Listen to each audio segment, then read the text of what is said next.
அனைவருக்கும் இனிய பொங்கல் திருநாள் நல்வாழ்த்துக்கள். ஊர்லலாம் பார்த்திங்கன்னா சூரியன் பொங்கல், மாட்டுப் பொங்கல் அப்படின்னு தனித்தனியாக இருக்கும். கனடாவில் வந்து அந்த மாதிரிலாம் கிடையாது. ஸோ ஒரே நாள் தான் வந்து எல்லா பொங்கலும் செலிப்ரேட் பண்ணுவோம். இங்கே வந்து செவ்வாய்க்கிழமை தான் வந்து பொங்கல். காலையில் வந்து ரொம்ப குளிராக இருக்கும். சாயந்தரம் ஆனாலும் சீக்கிரம் இருட்டிடும் குளிருன்றதால நான் வந்து மதியம் பொங்கல் வச்சுட்டேன். ஸோ வெள்ளை பொங்கல், சர்க்கரை பொங்கல், 7 வகை காய்கறி போட்டு சாம்பார், 3 வகை பொரியல், அப்புறம் வடை இதெல்லாம் வந்து செஞ்சுருந்தேன்.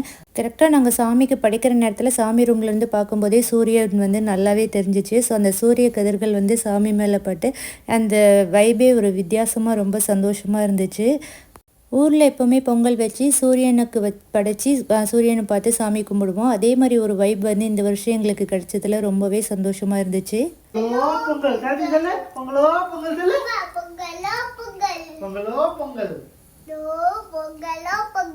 சாமிக்கு படைச்சிட்டு எல்லாரும் ஹாப்பியாக உட்காந்து அன்றைக்கி லஞ்சு சாப்பிட்டு பொங்கலை சிறப்பாக முடிச்சாச்சு.